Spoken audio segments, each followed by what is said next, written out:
Right, I believe we are live already. Oh my god, hi, hello everybody. Wow, it's been some time since we last met already, right? So I hope everyone is safe with the flood. I heard that the flood was terrible. Not just I heard, actually experienced how terrible the flood is. I was actually caught in the middle of the flood earlier this morning.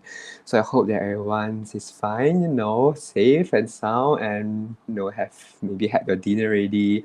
I just had mine and just got home anyway. So I'm just looking very, very forward to start this webinar with you guys.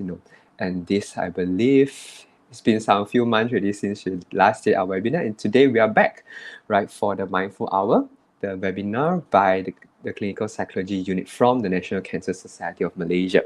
Right, I'm Jefferson. I believe most of you guys have actually seen me before. I've been here for some time already and continue to be glad every single time that I'm back here. Right, okay, so today's webinar, right, is actually in conjunction with October, which is World Mental Health Day on the 10th of October actually. So World Mental Health Day to everyone. And at the same time, it's also World Hospice and Palliative Care Day.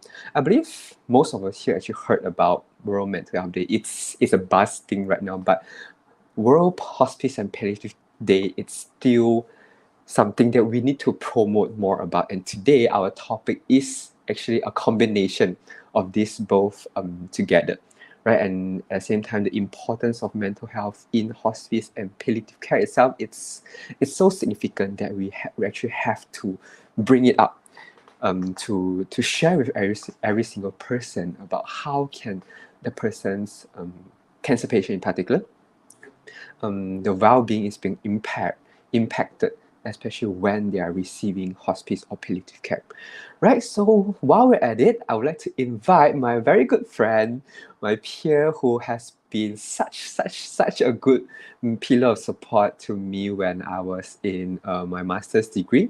Right, she actually assisted me so much in my thesis, in my project, right? So she is Miss Liana, Liana Samsudin. She is also a clinical psychologist, and she's actually working with the Institute Cancer Negara, ICAN. Wow, okay, welcome, Miss Liana. Hi. Hi, Right, Jefferson. okay. Hello. Nice to meet you again. It's been some time since we last met, and actually, I haven't been visiting ICAN for a very long time already. Hope everyone is well over there. Yeah, of course. We've been wanting you to come and Oh, talk. really? Okay, then I will make more frequent visits to ICANN very soon then. Right, okay, nice to have you, Miss Liana. As mentioned, today is talking about mental health in palliative care, and you're actually working very closely with cancer patients who are actually receiving palliative care in ICANN, right? So today we're actually quite honored to actually invite you to share your knowledge with all of our audience here today. So today, right, we're actually talking about grief in advanced cancer, right? When it's not, I think grief itself, right, it's something so significant, not just for those with advanced cancer, right? Anyone being diagnosed with cancer itself may experience some form of grief. And today we actually bring it all up together, to really talk about it, right? Definitely. Sometimes grief Mm. is not talked. It's not Yeah, discussed much betul, because betul. generally people will think that grief is something you have to deal with it. Everybody goes through grief, so you have to deal with the grief on your own. Mm, mm, Nevertheless, that we feel that if you're grieving, let them grieve on their own. But there are people who can still, who's it's okay to reach out and get help when you're in grief, right? mm, It doesn't have mm, to wait until become pathological or prolonged grief. Even mm, during that intense uh, situation where grief may arise, we can mm, always mm, um, reach out and seek help. You know, and sometimes mm, mm, I notice people who are grieving because it's too normalized that you have to mm, grieve on your own. They didn't even know mm. that they're grieving. They didn't even know that Oh, yep. so they didn't even know that they actually need help. Actually need to seek help. Exactly. Because it's like you said, it's so normal for them. They're being normalized in a way. I'm not sure whether this normalization is it a healthy or unhealthy way, but it's just too, you know, they take it as something normal too much, and then they don't know how to come out from that cycle. Right. I think it's a struggle, it's a dilemma. Like, we are trying to normalize grief response, but at the same time we have to make sure that, we are grieving in a healthy way, not in a pathological way. Hmm. Right. Okay, so this is what we're going to talk about today. Actually, our sneak peek is about grieving. Right. So today, the content of the hour, right? We're actually going to talk about grief itself. Like we say, we don't want people to feel alone when they are grieving, and we want people to understand what grief responses are. Right. It's not just about feeling sad. There's a lot of different various responses when it comes to grief. So today we're actually going to discuss it, right? So of course we're not going to talk about grief for persons with cancer only. We're going to talk about caregiver, because caregiver are also someone who would actually go through that grief response together with the cancer patient, right? They deserve the right to grieve as well, right? They shouldn't be someone who, I need to be strong for my patient, for the person that I'm caring for. They can actually have that permission to actually grieve as well. Okay, so we have bring up grief itself, right? Of course, we have to we have to introduce some ways to manage it, right? You can't just bring it out and then just, okay, bye, thanks, ciao, right? We have to actually find ways to actually manage it, okay? And lastly, we are going to actually talk about what is happening in hospice and palliative care, because I feel like it's still kind of a little bit of a taboo. They say that a hospice equals to waiting for the time to come, right? So actually, there's more than just that in hospice and palliative care. And so today, we're actually bringing it out for the audience to see.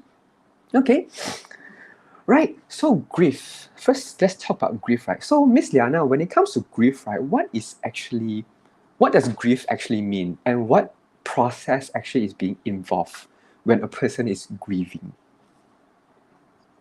Um, I didn't get a proper definition of grief. Mm, Um, as we all know, that grief is a normal response to a mm, loss, or a loss, either a loss of yourself, mm, either loss of another person, loss of mm, your ability, mm, physical ability, functioning. It can also be loss of job, loss of your functioning. If functioning is your physical ability to do stuff that you used to do and you can't do anymore. So, loss of physical, financial part is also a mm, part of the loss, mm, that is also going. The persons with cancer also goes through. mm, So anything that relates to loss and the emotions that come with it is grief.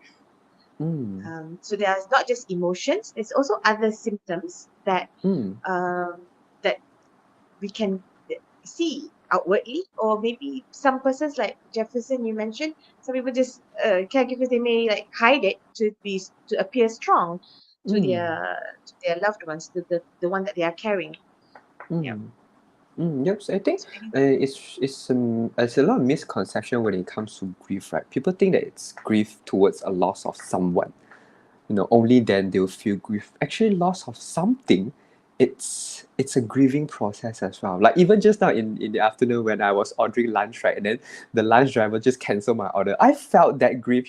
I felt sad that my lunch got cancelled. So again, yeah, loss is not really loss of someone. Only we can feel sad or feel those emotions, something itself. So cancer patient, right, they actually lost a lot of things, right? They lost their health, they lost their yeah, time, right? They lost their ability to be so-called normal, right? So all these losses would actually result in grief.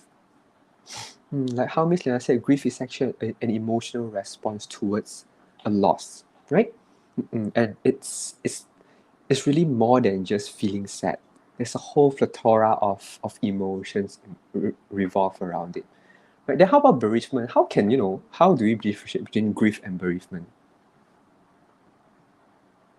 well, bereavement Mm, is a process of mm, after, uh, it's a period that mm, after the loss, and how an mm, individual copes with the loss, mm, and either they cope individually or together with the society, with the mm, community. mm, mm, So certain individual, they may bereave individually, inwardly on their own, and Mm. some may reach out to a community to help them uh, Mm. with their bereavement.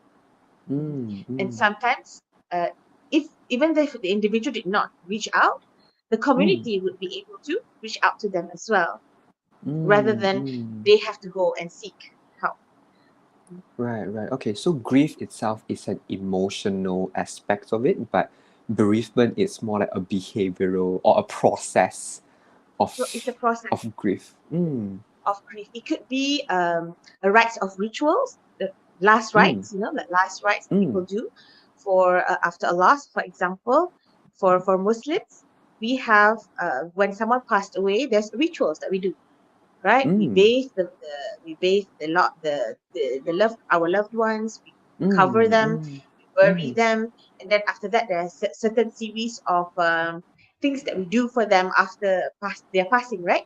Even like, for Mm. example, if I'm not mistaken, Chinese also have this, right? They have 3, 5, 7 days they Mm. do Yep, the wake, yep. the wake that they do. Hindus also Mm. have this rituals. So these are the Mm. bereavement period, which I find Malaysia has a very diverse, interesting cultural background, which I like Mm. to Mm. learn more on this, Right, because right. everyone, when they say that uh, all of this, because we usually I will see patients who's in palliative for their Mm. preparation of their loss lah. So when they're about Mm. to lose the person, then we ask them what they prepared, what they're going to do, and then we follow up them on their bereavement period, whether Mm. they Mm. have done their rituals, their last rites that they have given to the loved ones. I Mm. believe that Mm. these rites are very helpful to the ones who are still living, so that we want to Mm. relive the Okay. memory rather than Mm. suppressing the memory, like as if that person does not exist. There are people who, when they are grieving, Mm.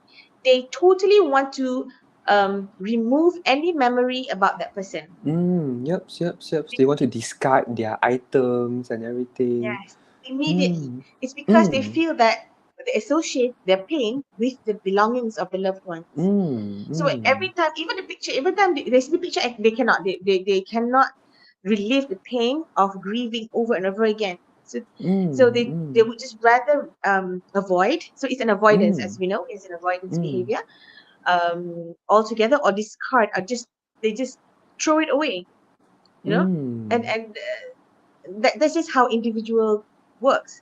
Mm. Mm. Certain individual will have grief that way. Mm. Mm. Um, and I believe that this last rites help this individual together with the community Mm. to relive that memory in a healthy way, rather than have Mm. thought that because the pain of the loss is so bad, I don't want to think about her, Mm. I don't want to think about him.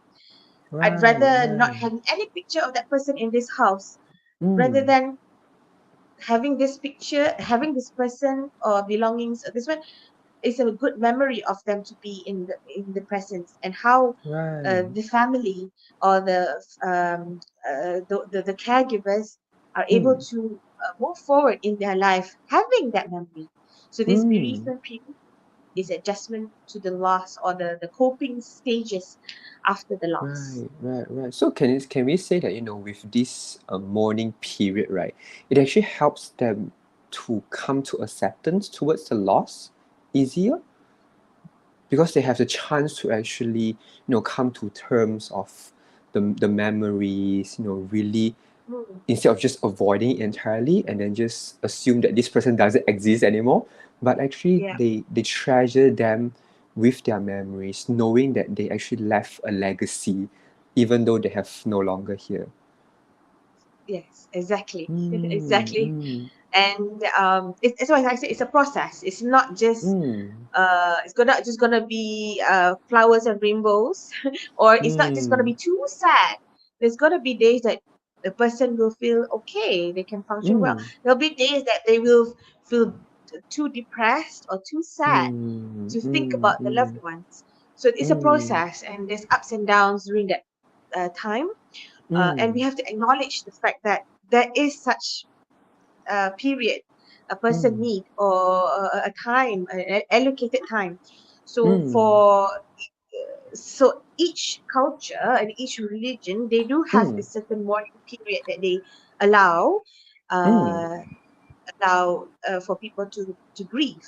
Like for Muslims, for the women, when the husband passed away, there's 4 months and 10 days of mourning Four period. months of 10 That days. Oh. 4 months and Mm, 10 days, which is allowed is in a way allowed to be to mourn and grieve, and we call it mm, iddah. Iddah means that they have to stay in a certain place during that mourning period, and mm, someone will have to mm. take care of them. Actually, that's Oh, the okay, proper way. okay. Mm, mm. Um, I'm not sure about other. I'm not proficient in other Mm, mm. religion or No culture, worries, no worries. but I there think are like Chinese also have like similar, but we don't confine ourselves into a space lah, but we have some like some rituals.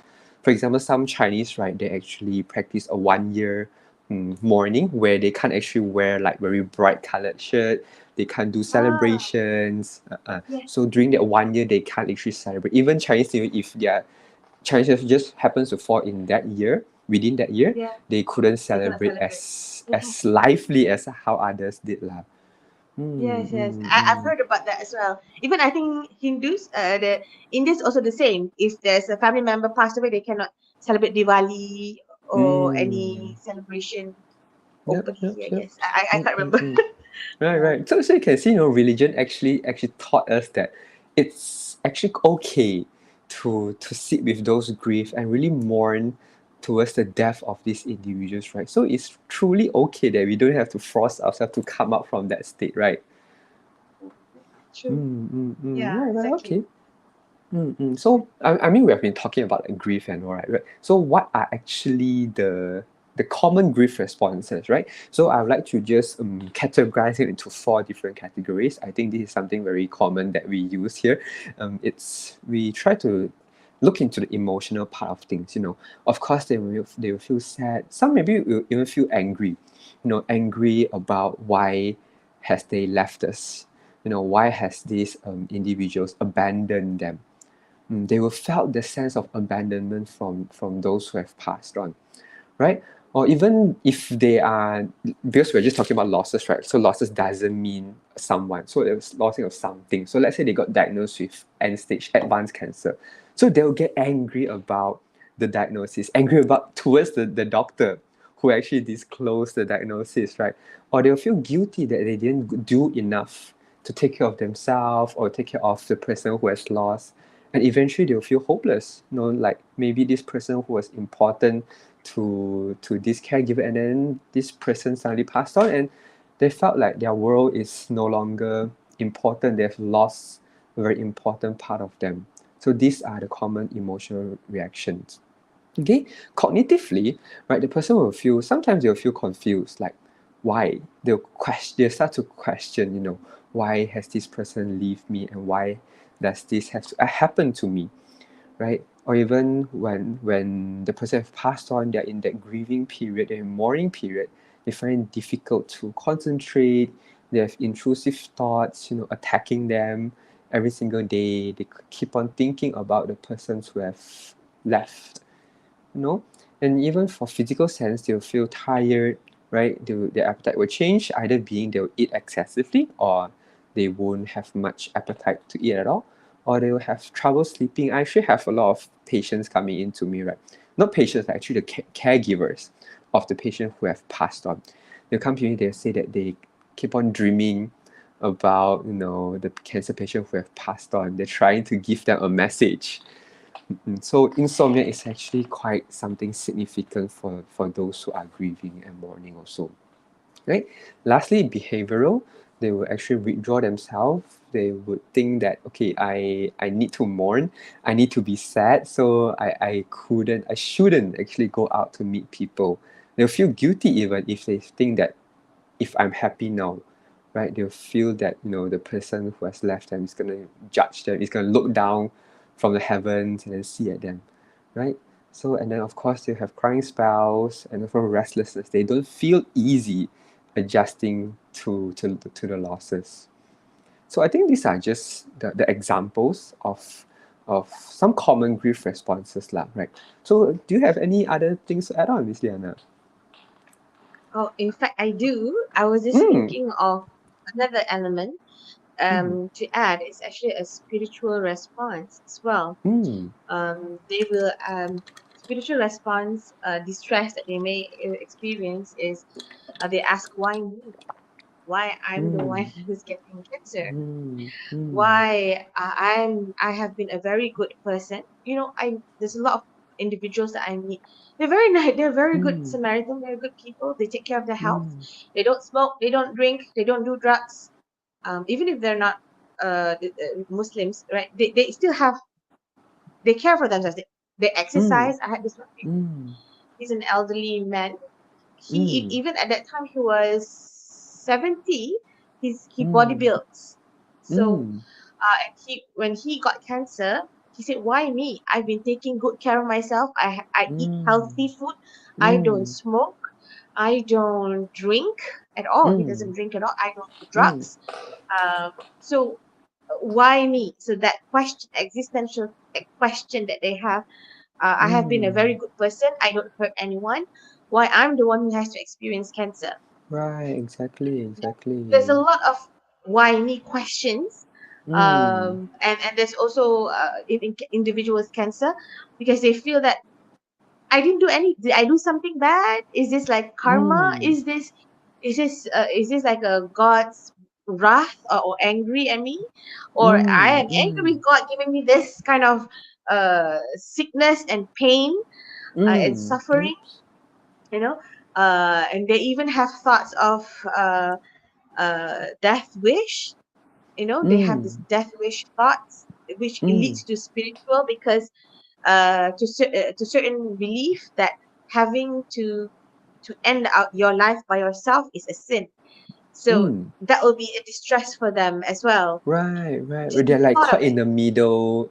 They want to hasten their death, but they actually doesn't wish to do that because afraid of of sin, right? Yeah. Mm, mm, And like you mentioned, the cognitive part where they already like thinking of the the worst that could happen to them. mm, You know, mm, whenever they see another person who is in a different stage of cancer or maybe towards terminal, mm, it is not a very it's not a beautiful sight, not for everybody. mm, So that can create fear. Am I going to look like that when I'm about to die? mm, Am I is my personal stuff, my private area is going to be exposed? Is everything going to? mm, How am I going to? You know, all those things are going to come up uh, at the at the beginning of the diagnosis. You know, what's going to mm. happen? Am I going to live longer? Yep, yep. Is the end of my life? You know, those kind of Mm, spiritual distress mm, is also a grief response. This is for individual with cancer. Caregivers also mm. go through spiritual Yeah, distress when they exactly. feel I that think so too. they do feel that why my mom is getting cancer. She's a very good person. You know, I Mm, have prayed to God so many times that why my mom is still mm. suffering. Yep, yep. So yeah, so that's also Mm-mm. a manifestation of grief in Yep. individual. I think this happens a lot to childhood children who have cancer. Their mom would actually, share that I would rather be the person who got cancer than Yeah, to see my child go through that yeah, suffering, right? true, true. Then they will question whether they have been a good mom. They question whether they've taken enough care for their child, and then so these are the things they have to actually the constant struggle within them, Yeah. right? True, Mm, true. mm, I find that different types of relationship have different kind of grief. mm, Like for example, like you mentioned just now, a grief of losing a child. The loss of mm, young child is different. A parent losing a child is a different kind of mm, emotion or mm, grief response that they go through. mm, And individual losing someone losing a parent, even though they're elderly, also can elicit a lot of mm, sadness. exactly. And losing a spouse Mm, also differs from losing a spouse when you're young at a younger age or losing mm, your spouse at an elderly stage. The mm, loneliness when you're very old, mm, when you're older and your spouse has passed away. those are different kind of. And what else kind of grief that we can see? Losing a Mm. younger child, not younger Mm. child, Mm.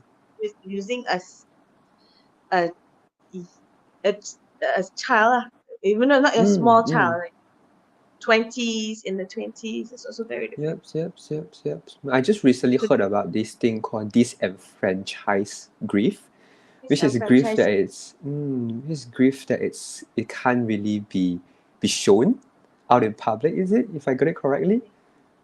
Mm. actually, disenfranchised grief is more towards grief that is not acknowledged as grief. Ah, yep, yep, Um, yep, yep. for Mm. example, suicide, Mm. um, grief from a suicide, grief of a felony, convicted Mm. person. Mm. If let's say, because a convicted person, when they're convicted, the family member are actually grieving because they're losing this person, Mm. but at the same time, the shame that they have Mm. from Exactly, related grieving, exactly. related to a convict, Mm. dementia, family members of dementia, because they're already losing this person while this person is still alive. So, but Mm. people can gonna say that this person is still here. Why are you grieving? So they can't even process the fact that this is grieving process. So that's a Mm. disenfranchised. It can also Mm. disenfranchised could also be mistress, um, or unlawful relationship. So Mm. someone who is in unlawful relationship, when the person, when you lost that person, but you're not acknowledged to be the wife, Mm. or to Yep, the yep, yep. legally spouse. Right, So right, sometimes they're right. not allowed to grieve because they Right. have to Imagine hide the how fact that they lonely the are. person can feel, right? Yeah, we Mm, get that mm, sometimes as well. Like some people, mm, they got married more than, but they didn't legalize it. So the mm, second mm, the second person who's not legalized marriage, they go to this disenfranchised grief, but we never mm, know whether this, until either they passed away or mm. during that time, only then. But they never Yep, seek yep, help yep. because nobody knows that they exist in Mm, the first yep, place. yep. I think some cancer patients may experience this type of grief as well, especially when they grieve about their loss of their hair, loss of their body parts. But people just say that you're still alive. You still have family with you. So why are you grieving about those losses? So they can actually feel that sense of grief as well, right? True. So you can see that grief itself, it's so complex, and it's not just being sad. There's a lot of process involved behind it, right? Okay, so just now we actually somehow touched base about caregivers grief, right? So I would like to highlight like something called preparatory grief, especially when we're talking about advanced cancer, right? So preparatory grief is actually a process of grief towards something that it's about to lose, right? Like just now, I love how you say, dementia itself, right? Because you can see the person is slowly going away, and you're actually preparing for it. So the same goes to persons who are being diagnosed with advanced cancer. The caregivers will actually start preparing, what happens if the next day they passed on. They are actually anticipating towards their loss. And try imagine they have to live every single day preparing that loss while also seeing the persons there. So it's gonna be very, very distressed for the caregivers to actually go through this whole process of preparation and knowing that they have to be the person B for the cancer patient, right? What are your thoughts about this preparatory grief, Miss Liana? uh, I like to call anticipatory grief. Mm, I I like think to they use the like term overlap. What they can use it, yeah, it's the same. interchangeably, right? Same, interchangeably. Um, I do. I've been saying this a lot, that I do feel that among all the grief that I have attended with, I find Mm, that anticipatory grief is the most difficult. I may say. Mm. Even for me to go to listen to that anticipatory grief, uh, especially in palliative or towards the advanced or terminal stage of individual, Mm. once they have deemed an individual is in terminal phase, right? So family is already seeing is quite traumatic actually, because once they already deem this individual is terminal, Mm. family are already in the on the verge of um, uh, Mm. preparing for the loss, right? At the Mm. same Mm. time, they can also see the loved one is going through the suffering, I would say, because Mm. it's to witness it in a slow pace, um, Mm. because trajectory of prognosis for advanced cancer patient. I'm not sure if you are aware of palliative, like to talk about their life trajectory. So Mm. cancer patients, sometimes they can be long, sometimes they can be short, and something it be sudden Mm. loss like that. Mm. Yep. So sometimes once they already know that the loved ones will go anytime.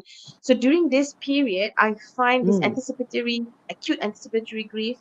Mm. I find it's very difficult, since they have to make the preparations, at the same time have to Mm. deal with losing this person. They want to spend more time with this person, but this person is not the same person anymore. Mm. This Mm. person may Exactly. not be able, towards the end, towards that period, their loved one is not responsive much. Mm. So they feel that if they don't have enough closure, they don't talk about it that time, and they see Mm. that the patient is in pain. um, uh, so when the patients are in pain, they can't really, they feel that they feel helpless in helping Mm. with Yeah, this. I can imagine that. Yeah, No, they have to and towards see it going away from them and not able to do anything about it, right? mm, and Mm. to them it feels like a slow motion type.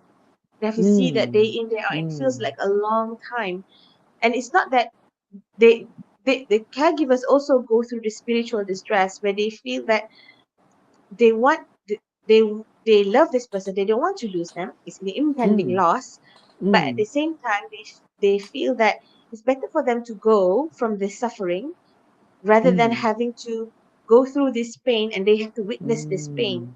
Mm. But Mm. having this thought, yeah, of letting go, they may feel is they can't talk about it with anyone, because people will say tak Mm. baik lah. You can't say, Betul, how can betul. you They'll want this feel person to guilty. die? They'll feel They judged. feel guilty. Yeah, they feel Mm. judged. So they can't talk about Mm. this with anyone. Then if they express these thoughts, it'll if another person who's also grieving, they say, oh, you don't love this person, you want them to die.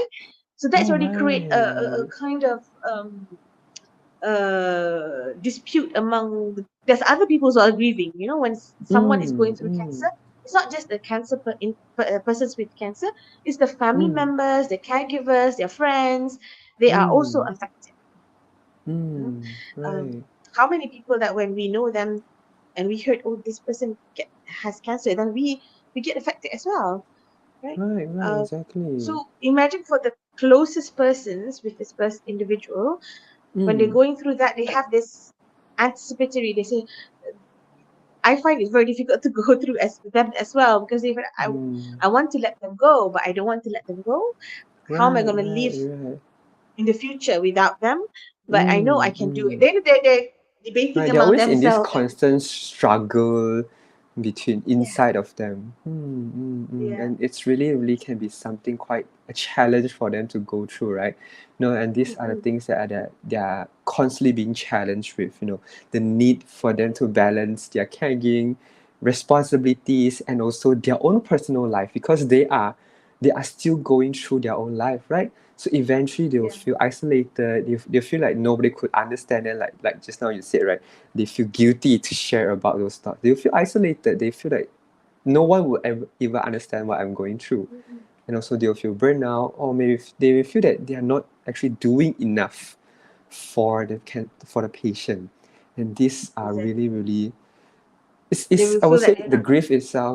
grief itself is just different from the person who is experiencing loss because they are actually anticipating not knowing when the loss will actually happen to them, right? So these are the grief thing. That mean um the Oh, sorry. foundation of Before grief.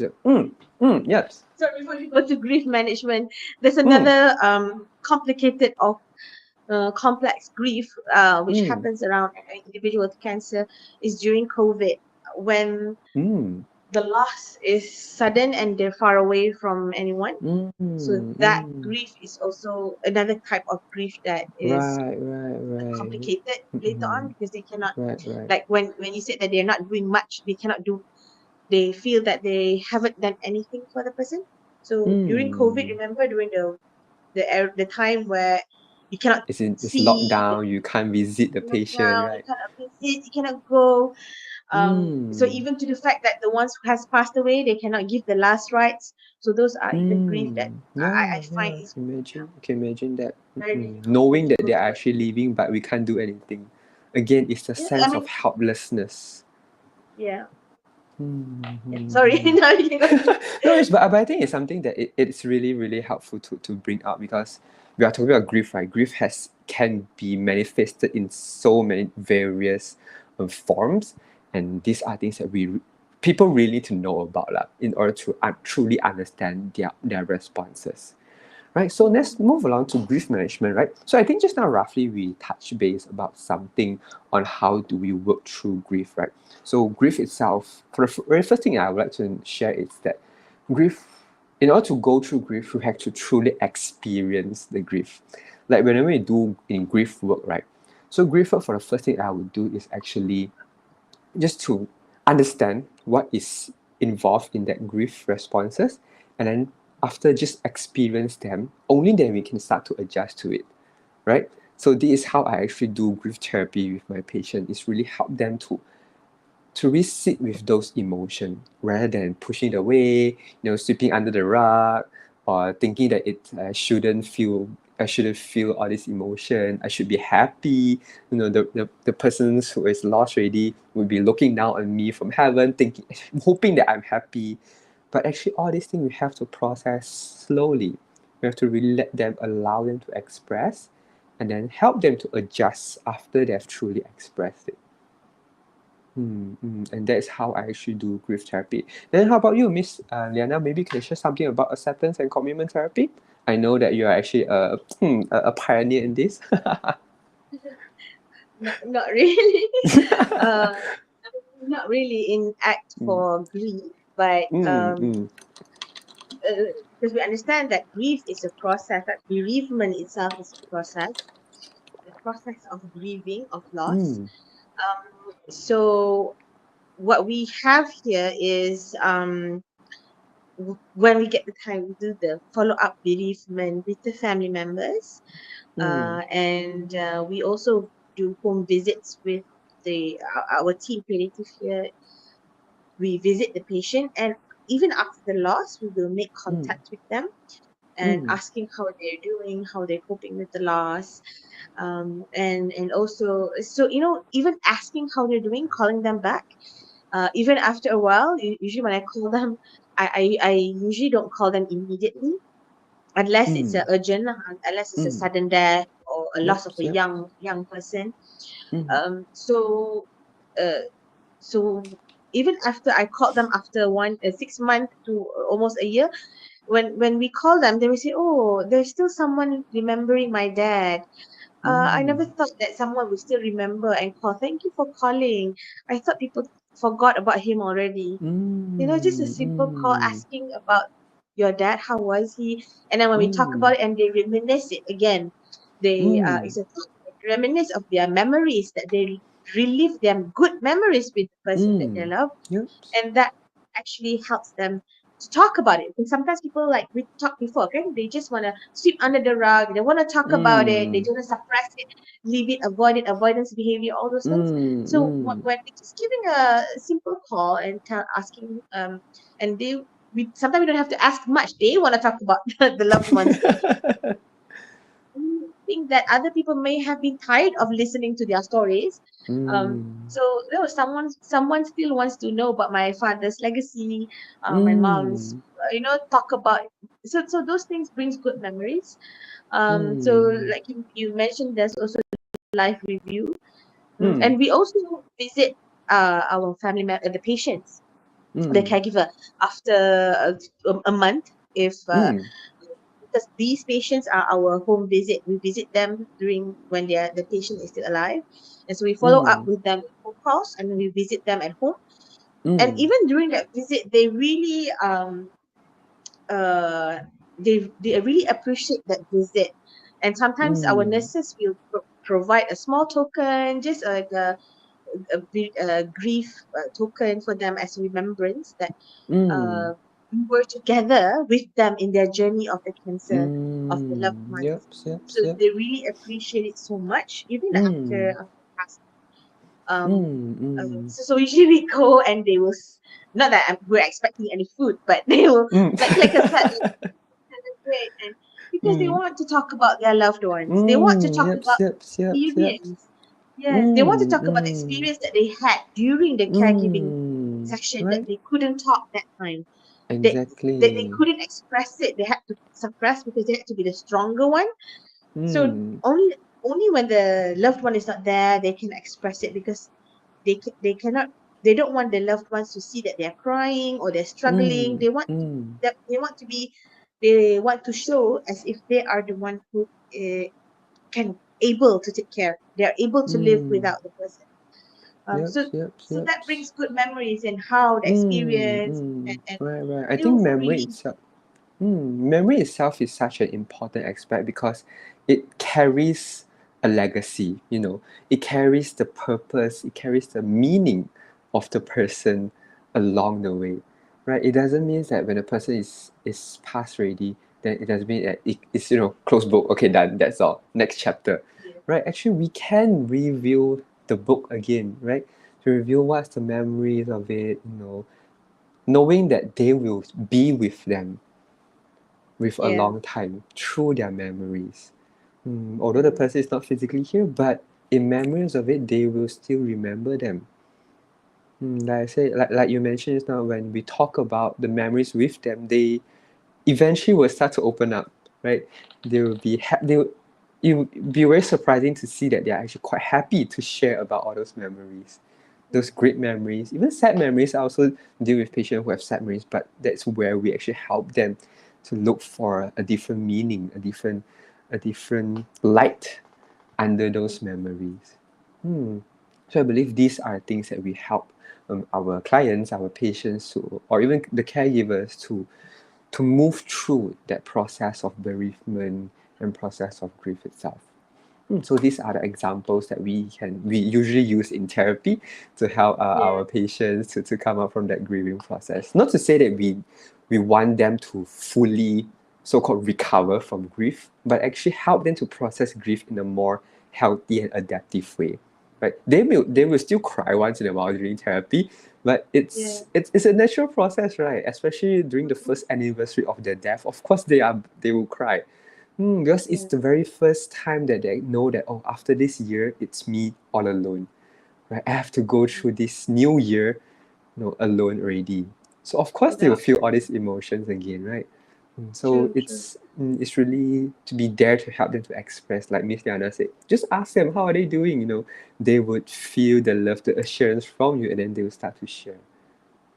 You Mm. know, one thing about grief, yeah, I think a community should also be involved because I think community don't know how to respond to certain grief because we feel like we Mm. feel like we don't want to go overboard. Are we stepping on Mm. someone's emotions? And even we are Mm. afraid to ask about it because we are also grieving ourselves. Just now, I Mm. had one doctor was asking me about how to deal with my sister who just lost her husband, lost a Mm. spouse, and then but she's still grieving for 2 months. I think that's a Mm. normal grieving process. If Exactly. she needs to seek help, let her seek help. Uh, Mm. and and if she feels that the crying spells is just too much, it's like every day, it affecting your Mm. life, too much, then ask her to seek help. And for family mm, members, they also want to know, how can I help this person who's grieving? What should I do? What should I mm, do? They want to, but they just don't know. So sometimes we mm, can encourage them to give them a call or to give them a mm, visit, mm, asking what are their needs, you know. So yep, I told this doctor, I said, since you're the brother of this lady who just lost her mm, husband, mm, for Muslims, the brother should be taking the male family member should be taking care of the woman. So mm, I told them you have to take care of what her needs. If she needs some mm, groceries, if she needs some food, if she needs some clothes, or you mm, have to make sure that those things happen. And if mm, and we have to check on the ADL, activity daily living functioning. mm, She can be functioning, going to work, going everywhere, mm, but if you see that she's suddenly disheveled, she didn't take care of her, mm. she's not grooming anymore, then that's something Right. that we That's a should. red flag already, lah, right? Mhm. Mm, mm, mm. Yep, the So connection yeah, itself, like it's very important, lah, right? true. And it's just Mm, not one mm, mm. individual who's grieving, it's the community, the family members. Ah, Mm, is mm, that mm. Yes, yes. I think it's a good link to what we're about to share just later, which is the how can hospice and palliative care comes into play. I think hospice and palliative care itself it's such a community thing, right? Because it involves a whole team of people coming in to provide that support for those who is actually receiving hospice and palliative care, right? So, Miss Nia, maybe you can share what are the actually core components when it comes to hospice and palliative care? Rather than hospice equals to death, waiting for death, what is actually involved in this whole, unique form of care? I don't think I'm the right person to answer this. Based on your um, experience, like, I mean. um, because I'm not the palliative specialist or the nurses Mm, who mm, are very dedicated in right. assisting not just the patient, also the family Mm, members in mm, having quality life through and through the cancer stage and mm, also afterwards. And it's mm, not just, we're not focusing on the fact that that person had cancer. We're looking at a um, holistic view, mm, the physical part, the psychological part, social, and also spiritual, mm, and mm, also the community that we can build or connect them with how mm, can we connect this individual. Sometimes mm, the previous slide that you mentioned, that they start to isolate themselves, so we have mm, to assist them to reconnect back with the community. There mm, are also mm, hospices that uh, visit their house, this mm, community based mm, mm, service. But I'm mm. not the right person to talk about it. Yeah, yeah. I believe I'm not the right person to actually share about. But what I can, what I believe what we can actually vouch for, right, is that in hospice and palliative care, it's not really just waiting for death. It's actually a very active intervention as well, especially in pain relief and also spiritual care. Because when it comes to hospice, right, people will just think, especially I'm not sure, but for my background, right, people just think that when a person is being referred to hospice, it's already a death sentence. So it means that there's nothing they can do, that's just waiting for death to arrive. But actually in hospice, right, what they do is help the person, like Miss Anna said, increase their quality of life through pain relief, try to relieve the total pain, try to address the total pain, including the physical, emotional, social, and spiritual pain, right? And also they provide a lot of spiritual care, I believe, right? So they have to help the patient to address any existential concern. For example, like Miss Len have just sharing that, they'll question about why. They'll ask a lot of why questions. And they've asked a lot of questions that we don't have the answers to, right? And in this case, right, they also help them to make a meaning, out in their life. For example, like life review intervention just now. It's a process of making meaning of what their life experiences is. So I believe this is really the core components of hospice and palliative care. Although there is medication involved, but I believe these are things that is needed to be informed to the public that really hospice not is that doesn't equals waiting for death. There's a lot of things going on in itself as well. Hmm. Okay, right. So I think we're coming to an end already. So maybe just allow me to end our webinar today by saying that grief, right? If you think of it, right, actually grief is the price we pay for love. Right. It's only that we love something or someone that we have all these grief responses.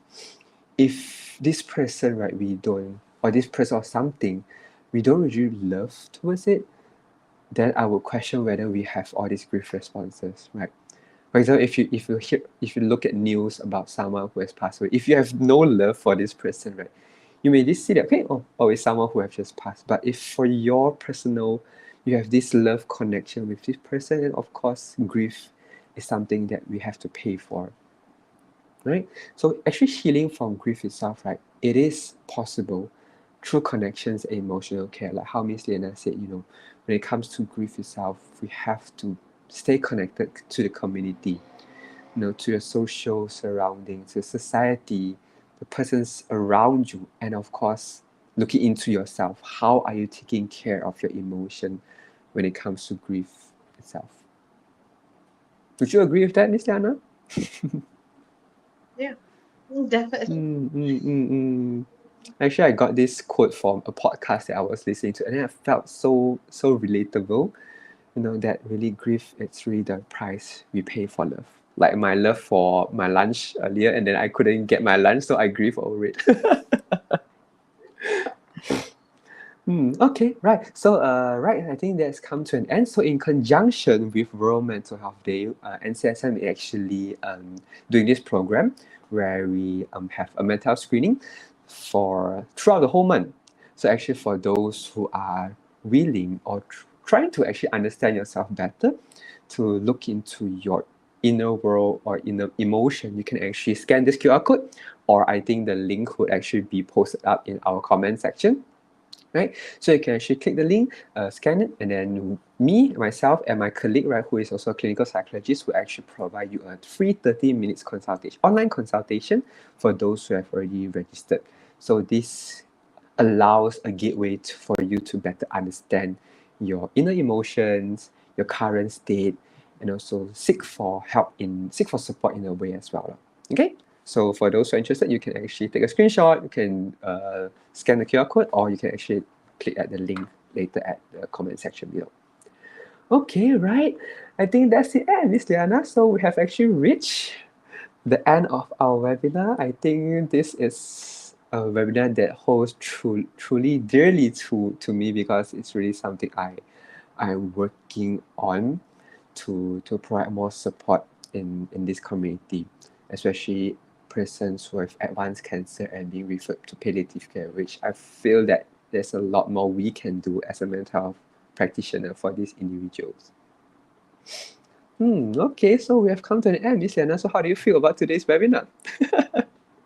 Yeah, I didn't realize it's almost 1 hour. It's already 1 hour. Yeah. I think we were too Quite chatty. nerve We wracking. extended quite a bit. It was nerve wracking, but then you make it so Mm. easy that it flows. If it's too much, I have to take a break. Mm. Right. So Thank I'm you glad so that you much. actually enjoyed. No worries, but I couldn't leave you. I couldn't let you go for a bit because I believe we have some questions coming up. So we can allow some questions and answer, right? Okay, so maybe you can answer the first question. Okay, from Wong Ban Hin. Okay, the difference between grief and mourning. Okay. I believe grief, right? If I can answer, right, I believe grief Alright. it's an emotional response, but mourning it's a behavioral response. Like mourning is an action, the action towards your grief, right? So you have grief, and then the action towards this response is actually mourning. So mourning can comes in very various form. For example, like doing any rituals, like how Miss Diana said just now. Crying can be a process of mourning as well. Celebration. Some people actually celebrate. Like in the Chinese culture, right? When we have reached certain age, I think 80 and above or 90 and above, right? The funeral itself, right, we call it as I don't know, it's called, I don't the direct translate is laughing funeral, I believe. Okay. So everyone there, right, they don't wear like dark color clothes. They actually wear bright color Right. clothes. Yeah, Okay. to actually celebrate that this person have lived such a long So such a long Yeah, time already. yeah. So We mourning had again this comes one in different patient. forms. Yeah.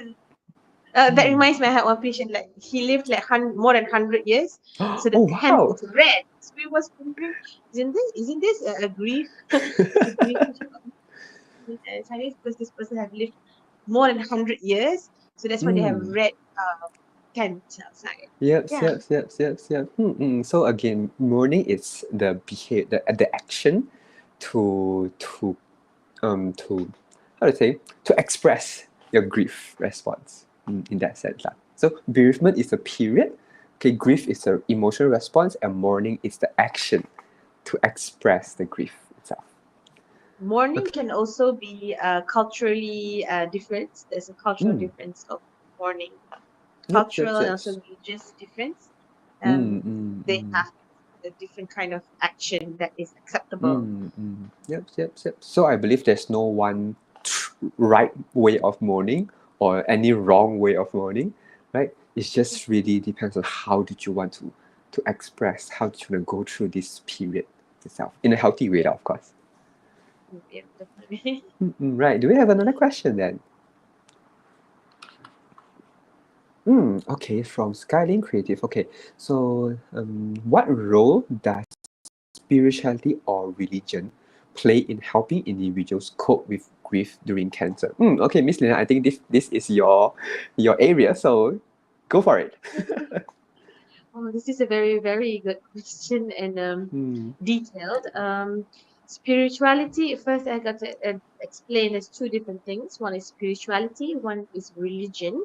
mm, Religion base is like we have Islam, Buddhist, Hindu, those are religion based mm, activities or religion based rites that they do. There's also spirituality, as in when we have gratitude, we have this love or forgiveness. All these things are mm, spirituality that mm, works towards acceptance phase. mm, And how it helps an individual cope with grief is by maintaining the hope um, of an individual throughout the grieving mm, period. mm, Because it is very important to maintain someone's hope. Uh, Hope does not mean that they will go all out for treatment. That is hope. If there's no mm, other treatment, it means there's no hope at all. No, hope means that mm, they maintain certain attitude of uh, uh, attitude of all right, to look forward on something. Yeah, mm, so the hope is still there, mm, and that is what spirituality does to cope with individuals who are grieving during cancer. mm, Sometimes we individual may lose hope. They feel that I have been praying, I've been doing everything, I did mm, treatment, I did everything, but that it seems hopeless. There's nothing I can do. I just uh, uh, terima je lah what to do. So that mm, is a sentence when someone say that they're losing hope. And mm, it's only natural that sometimes our hope goes up and down. Where mm, some days we may feel that it's a bit hopeless, and there are days that we feel, okay, I want to live another day. What am I going to do today? So mm, this spirituality actually assists and guide this hope that we have, even mm, if the days the future may seem bleak. you know so mm. that's what it does lah. Yep, yep. So I think hope also closely related to the person's values and their attitudes, because I always think that hope is something that you should look forward to, and what can the person look forward to is actually what they value at. If they value at something, let's say they value a family connection, then family connection is something that gives them hope, right?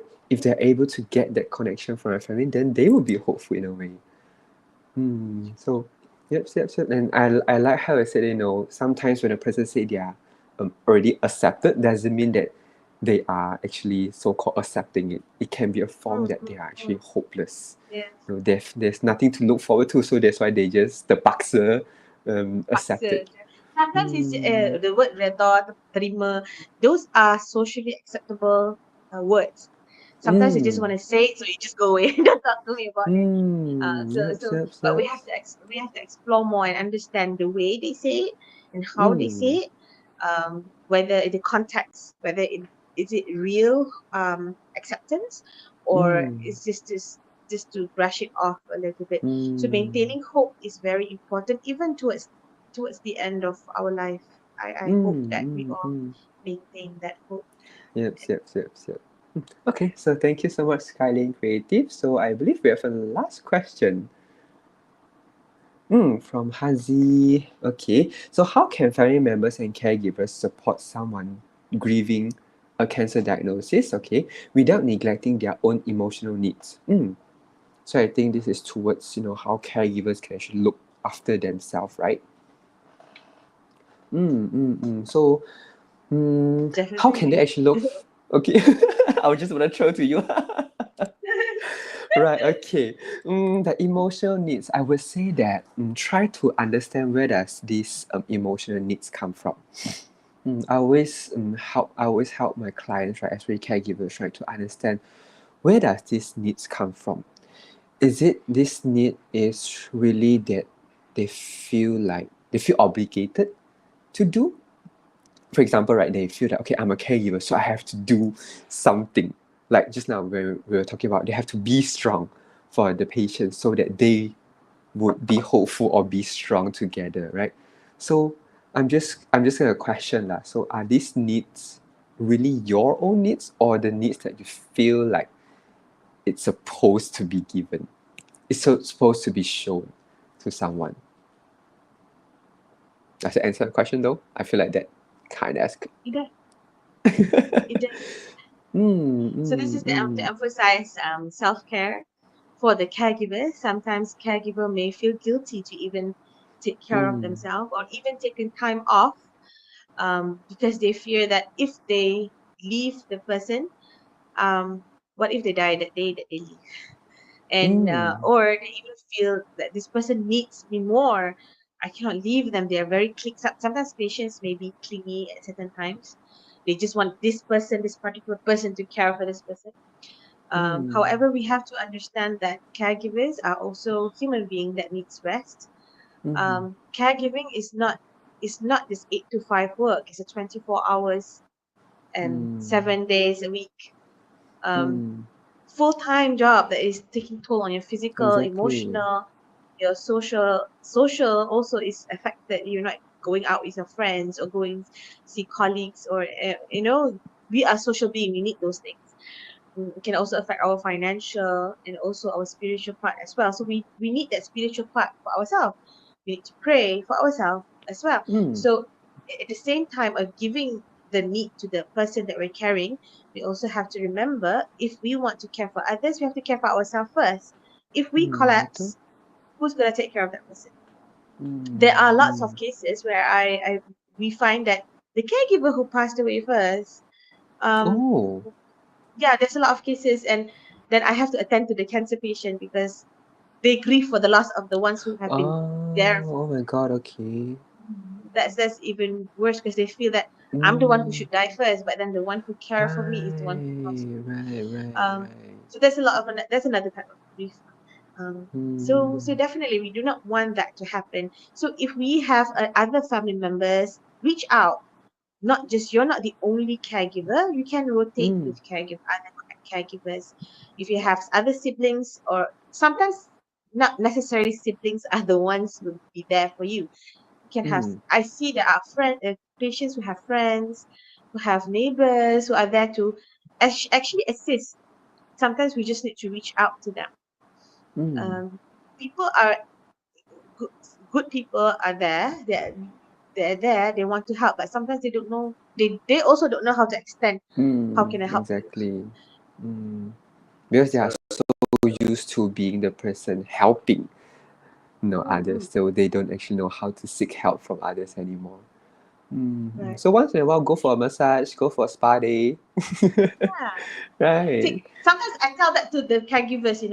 They say, Mm, take one day off. So I cannot.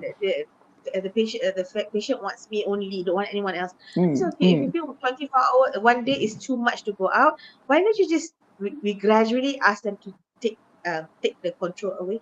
So ask them, okay, why don't you take 1 hour of day just for yourself? Go for a massage just for yourself.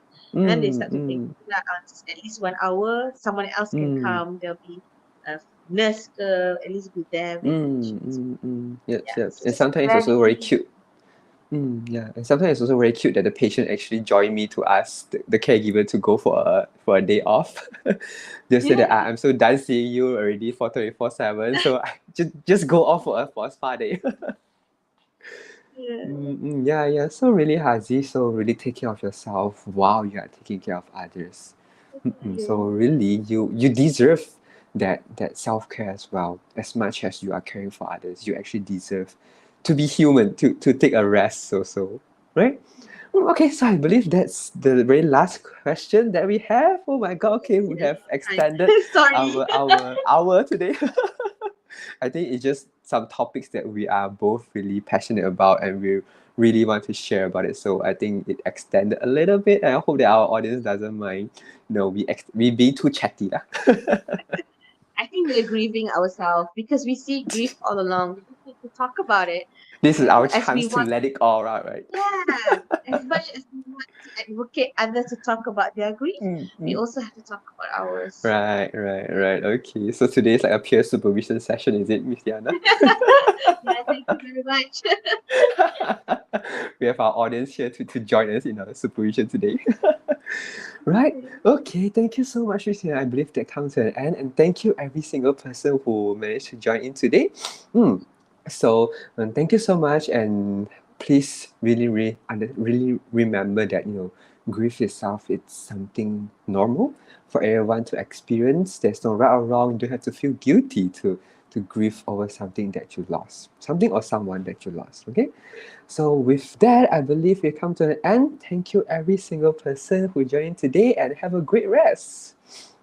Bye everyone. Bye. Oh, and very Bye. sadly that today this webinar is our very last one for the clinical psychology unit. So no worries, we'll come back again to you guys next year. I think that's too early to say next year, but it's okay. So I'll see you guys again next year. Okay, thank you everyone. Bye bye. Bye. Good evening.